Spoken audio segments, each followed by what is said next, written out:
America ও Iran পরমাণু ইস্যুতে কেউ কাউকে ছাড় দিতে নারাজ। সংঘাত ঠেকাতে মাঠে নেমেছে রাশিয়া, পারবে কি থামাতে? গাজায় পরিবারের 10 সদস্য সহ নিহত হলেন আরও এক ফিলিস্তিনি সাংবাদিক। আগ্রাসন বন্ধ করলেও উপত্যকায় সেনা রাখার ঘোষণা তেল আবিবের। এবার ইয়েমেনের তেল বন্দরে মার্কিন বিমান হামলা, নিহত 38, আহত আরও 102। ফ্রান্সের একের পর এক কারাগারে সিরিজ হামলা, বন্দি নির্যাতন নিয়ে রহস্যজনক টেলিগ্রাম বার্তা, কঠোর পদক্ষেপের হুঁশিয়ারি ম্যাক্রনের। পৃথিবীর বাইরেও প্রাণের অস্তিত্বের শক্ত প্রমাণ পাওয়া গেছে, দাবি নাসার। এ নিয়ে পবিত্র কোরআনের ইঙ্গিত কি সত্যি হতে চলেছে? ডোনাল্ড ট্রাম্প, ইলন মাস্ক ও জাকারবার্গ সহ বিশ্বের 100 প্রভাবশালীদের পাশে ডক্টর মোহাম্মদ ইউনুস। কেন নেই কোনো ভারতীয়? পরমাণু ইস্যুকে ঘিরে দুই শত্রু দেশ আমেরিকা ও ইরানের মাঝে বিবাদ থামাতে এবার মাঠে নেমেছে রাশিয়া। পরমাণু কর্মসূচি বন্ধ না করলে ইরানে হামলা হবেই, এমন হুমকি যখন দিচ্ছে আমেরিকা, তখন ইরানও সাফ জানিয়ে দিয়েছে আলোচনা সমঝোতা হবে, তবে কোনো শর্ত নয়। এমন যুদ্ধাবস্থায় সংঘাত ঠেকাতে মধ্যস্থতা শুরু করেছে আমেরিকা ও ইরান, দুই দেশেরই বন্ধু রাশিয়া। রুশ প্রেসিডেন্ট ভ্লাদিমির পুতিন কি পারবেন আমেরিকা ও ইরানের সম্ভাব্য এই সংঘর্ষ ঠেকাতে? আর ব্যর্থ হলে কি মধ্যপ্রাচ্যে জ্বলবে আবার আগুন? গাজায় ফের ইসরায়েলি হামলা, 24 ঘন্টায় নিহত 40। গাজার রক্তক্ষয়ী যুদ্ধ নতুন করে আরও ভয়াবহ মোড় নিয়েছে। ইসরায়েলের প্রতিরক্ষা বাহিনী বৃহস্পতিবার সন্ধ্যা থেকে শুক্রবার সন্ধ্যা পর্যন্ত 24 ঘন্টার মধ্যে গাজায় চালিয়েছে ব্যাপক বিমান হামলা। গাজা স্বাস্থ্য মন্ত্রণালয়ের তথ্য অনুযায়ী এই হামলায় অন্তত 40 জন ফিলিস্তিনি নিহত হয়েছেন এবং আহত হয়েছেন আরও অন্তত 73 জন। একই দিনে এত প্রাণহানি আবারও প্রমাণ করেছে মানবিক সংকট কতটা চরমে পৌঁছেছে এই উপত্যকায়। 2023 সালের 7 অক্টোবর হামাসের হামলার জবাবে ইসরায়েল যে সামরিক অভিযান শুরু করেছিল তা এখনও চলছে। ওই দিন হামাস যোদ্ধারা ইসরায়েলে ঢুকে 1200 জনকে হত্যা করে এবং 251 জনকে জিম্মি করে গাজায় নিয়ে যায়। এরই পর ইসরায়েল গাজায় বিমান ও স্থল অভিযান শুরু করে। আন্তর্জাতিক চাপের মুখে চলতি বছরের 19 জানুয়ারি এক যুদ্ধবিরতি কার্যকর হলেও মাত্র 2 মাসের মধ্যে গত 18 মার্চ আবার শুরু হয় দ্বিতীয় দফার অভিযান। এই নতুন অভিযানে ইতিমধ্যেই 1,500-এর বেশি মানুষ নিহত হয়েছে। যুদ্ধ শুরুর পর থেকে মোট নিহত মানুষের সংখ্যা দাঁড়িয়েছে 51,065 জন এবং আহত হয়েছেন 1,16,505 জন, যাদের মধ্যে 56% নারী ও শিশু। এই মৃত্যু ও ধ্বংসের মিছিলে এখনও 250 জন জিম্মির মধ্যে অন্তত 35 জন জীবিত বলে ধারণা করছে ইসরায়েল। আইডিএফ জানিয়েছে তাদের সামরিক অভিযানের অন্যতম উদ্দেশ্য হল এই জিম্মিদের উদ্ধারে অভিযান চালানো। তবে জাতিসংঘ সহ আন্তর্জাতিক বিভিন্ন মানবাধিকার সংস্থা ও মধ্যস্থতাকারী দেশগুলো বারবার আহ্বান জানাচ্ছেন যে জাতিসংঘ সহ আন্তর্জাতিক বিভিন্ন মানবাধিকার সংস্থা ও মধ্যস্থতাকারী দেশগুলো বারবার আহ্বান জানাচ্ছে যেন ইসরায়েল মানবিক বিবেচনায় অন্তত যুদ্ধবিরতির পথে ফেরে। গাজা শহরের হাসপাতালগুলোতে জ্বালানি, ওষুধ ও খাবার সংকটে মৃত্যুর সংখ্যা প্রতিদিনই বাড়ছে। জাতিসংঘের আদালত ইন্টারন্যাশনাল কোর্ট অফ জাস্টিস ইতিমধ্যেই ইসরায়েলের বিরুদ্ধে গণহত্যার অভিযোগে মামলা গ্রহণ করেছে। শুধু আন্তর্জাতিক মঞ্চেই নয়, ইসরায়েলের ভিতরেও বাড়ছে যুদ্ধবিরতির দাবি। বহু নাগরিক, রাজনৈতিক, এমনকি সাবেক সেনা কর্মকর্তারাও সরব হয়েছেন। তারা বলছেন জিম্মিদের মুক্তি চাই, যুদ্ধ নয়। জনরোষের মুখে পড়েও ইসরায়েলের প্রধানমন্ত্রী বেঞ্জামিন নেতানিয়াহু এখনও সাফ জানিয়ে দিয়েছেন হামাসকে পুরোপুরি নির্মূল করা না পর্যন্ত এই অভিযান থামবে না। এদিকে ইয়েমেনে মার্কিন বাহিনীর অতর্কিত হামলা, নিহত 38। ইয়েমেনের রাশা ইসা তেল বন্দরে ব্যাপক হামলা চালিয়েছে মার্কিন বাহিনী। এতে অন্তত 38 জন নিহত হয়েছে। এই হামলাকে ইয়েমেনে মার্কিন বাহিনীর চালানো সবচেয়ে প্রাণঘাতী বলে উল্লেখ করা হয়েছে। খবর আল জাজিরা। ইরান সমর্থিত বিদ্রোহী গোষ্ঠী হুতির আল মাসিরাহ টিভিতে বলা হয়েছে, বৃহস্পতিবার মার্কিন বাহিনীর চালানো এই হামলায় আহত হয়েছে 102 জন। হোদেইদা স্বাস্থ্য অফিসের বরাত দিয়ে এই তথ্য জানিয়েছে আল মাসিরাহ। মার্কিন বাহিনী বলছে হুতি যোদ্ধাদের জন্য জ্বালানির একটি উৎস বিচ্ছিন্ন করতে এই হামলা চালানো হয়েছে। সামাজিক যোগাযোগ মাধ্যমে এক পোস্টে ইউএস কমান্ডো বলেছে এই হামলার উদ্দেশ্য ছিল হুতিদের ক্ষমতার অর্থনৈতিক উৎসকে হ্রাস করা।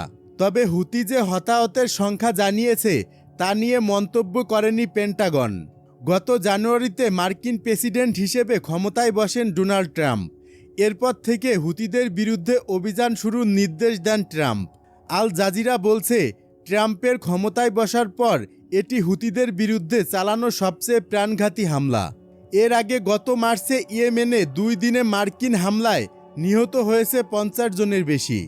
যুদ্ধের পরও গাজার বাফার জোন ছাড়বে না ইসরায়েল, বললেন প্রতিরক্ষামন্ত্রী। যুদ্ধের পরও গাজার বাফার জোন ছাড়বে না ইসরায়েল, বললেন প্রতিরক্ষামন্ত্রী। যুদ্ধবিরতি চুক্তি পুনর্জীবিত করার ব্যর্থ চেষ্টার মধ্যে ইসরায়েল বলেছে যুদ্ধবিরতি চুক্তি পুনর্জীবিত করার ব্যর্থ চেষ্টার মধ্যে ইসরায়েল বলছে যুদ্ধ বন্ধে শেষ পর্যন্ত কোনো সমঝোতা হলেও তাদের বাহিনী গাজায় নিজেদের বানানো বাফার জোন ছাড়বে না। বুধবার তাদের প্রতিরক্ষা মন্ত্রী ইসরায়েল কাটোস এ মন্তব্য করেন বলে জানিয়েছে বার্তা সংস্থা রয়টার্স। গত মাসে নতুন করে অভিযান শুরুর পর নিরাপত্তা অঞ্চলের নামে ইসরায়েলি বাহিনী গাজার ভেতর ঢুকে বিস্তৃত এলাকা নিজেদের দখলে নিয়েছে এবং 20 লাখেরও বেশি ফিলিস্তিনিকে ভূখণ্ডটির দক্ষিণ ও উপকূল রেখা বরাবর ক্রমেই ছোট হয়ে আসা এলাকাগুলোতে ঠেসে দিচ্ছে।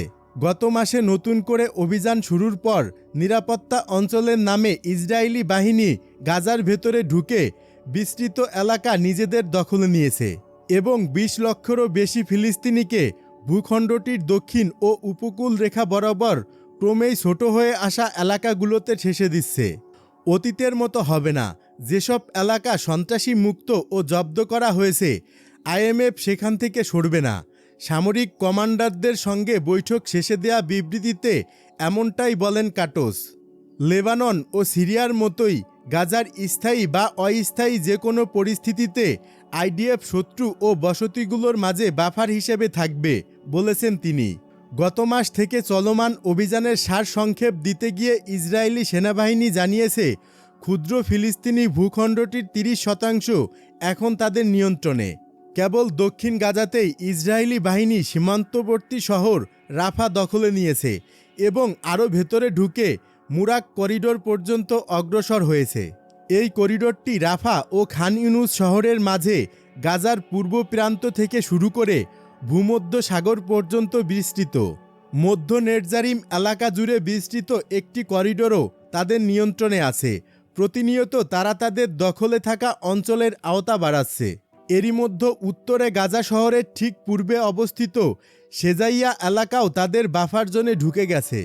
তেল আবিব বলছে গত 18 মার্চ থেকে অভিযানে তারা যে কয়েকশো হামাস যোদ্ধাকে হত্যা করেছে তার মধ্যে ফিলিস্তিনি সশস্ত্র গোষ্ঠীর বেশ কয়েকজন ঊর্ধ্বতন কমান্ডারও আছে। ইসরায়েলের এ অভিযান নিয়ে জাতিসংঘ ও ইউরোপীয় দেশগুলো ব্যাপক উদ্বেগও জানিয়েছে। জানুয়ারিতে একটি যুদ্ধবিরতি হওয়ার পর গাজা পরিস্থিতি 2 মাস মোটামুটি শান্ত থাকলেও 18 মার্চ থেকে ইসরায়েল ফের ভূখণ্ডটিতে আক্রমণ শুরু করে। তাতে এরই মধ্যে 4 লাখের বেশি ফিলিস্তিনিকে বাস্তুচ্যুত হতে হয়েছে বলে জানিয়েছে জাতিসংঘের ত্রাণ কার্যক্রম সমন্বয়কের কার্যালয়। এই সময়ের মধ্যে ইসরায়েলি বোমায় অন্তত 1630 জনের প্রাণও গেছে। চিকিৎসা বিষয়ক দাতব্য সংগঠন MSF জানিয়েছে গাজা গণকবরে পরিণত হয়েছে এবং ত্রাণ কার্যক্রম পরিচালনাকারী গোষ্ঠীগুলো সেখানে সহায়তা পৌঁছে দিতে হিমশিম খাচ্ছে। আমরা চোখের সামনে গাজার সমগ্র জনগোষ্ঠীর ধ্বংস ও জোরপূর্বক বাস্তুচ্যুতি দেখেছি, বিবৃতিতে বলেছেন গাজায় MSF-এর জরুরি সমন্বয়ক আমান্দে বাজেরুল। মার্চে অভিযান শুরুর পর থেকেই ইসরায়েল গাজায় ত্রাণ সরবরাহ ঢুকতে দিচ্ছে না। কাটোস বলেছেন তারা অবকাঠামো তৈরি করেছেন যার মাধ্যমে পরে বেসরকারি কোম্পানিগুলো সহায়তা পৌঁছে দিতে পারবে, তবে আপাতত নিষেধাজ্ঞা বহাল থাকবে। গাজাবাসীদের ভূখণ্ডটি ছেড়ে দেওয়ার সুযোগ দিতে ইসরায়েল একটি পরিকল্পনা সাজাবে বলেও মন্তব্য করেছেন তিনি। তবে কোন কোন দেশ এ বিপুল সংখ্যক ফিলিস্তিনিকে নেবে তা এখনও স্পষ্ট নয়। বুধবারও কাটোস হামাসকে নিয়ন্ত্রণ করার দাবি পুনর্বার ব্যক্ত করেছেন। হামাস আগেই বলছে কোনো অবস্থাতেই তারা আত্মসমর্পণ করবে না। দুই পক্ষের এই অবস্থানেই বোঝা যাচ্ছে মিশরের মধ্যস্থতাকারীরা যুদ্ধবিরতি চুক্তি পুনর্জীবনে যতই চেষ্টা করুক না কেন, তেল আবিব ও হামাসের মধ্যে কিছু বিষয়ে দূরত্ব অন্তত প্রকট।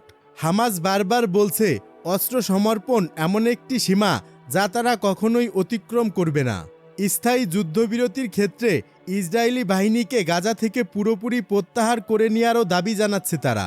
যুদ্ধ বন্ধ, ইসরায়েলি সেনা পুরোপুরি প্রত্যাহার, ত্রাণ প্রবেশে নিষেধাজ্ঞা তুলে নেওয়া এবং পুনর্গঠন শুরুর সত্যিকারের নিশ্চয়তা ছাড়া যে কোনো বিরতি হবে রাজনৈতিক ফাঁদ, বুধবার এক বিবৃতিতে বলেছে হামাস। দুই ইসরায়েলি কর্মকর্তা বলেছেন, আটক 59 জিম্মির কয়েকজনের বিনিময়ে ফিলিস্তিনি বন্দীদের মুক্তি ও যুদ্ধবিরতি সম্ভাবনা নিয়ে গত কয়েকদিন ধরে ইসরায়েলি গণমাধ্যমে কিছু খবর প্রকাশিত হলেও আলোচনায় এখন পর্যন্ত কোনো অগ্রগতি হয়নি।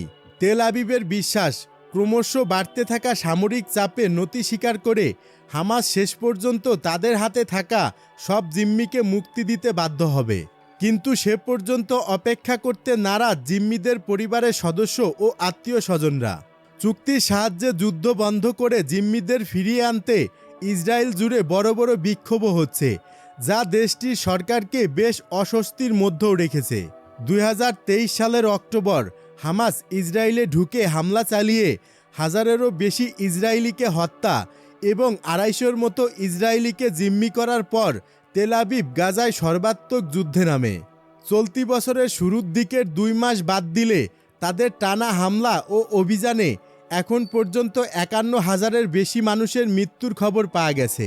এদের মধ্যে নারী, শিশুসহ বেসামরিক ফিলিস্তিনিরা যেমন আছে, তেমনই আছে জাতিসংঘ ও বিভিন্ন ত্রাণ সংস্থার কর্মী, চিকিৎসক ও সাংবাদিক।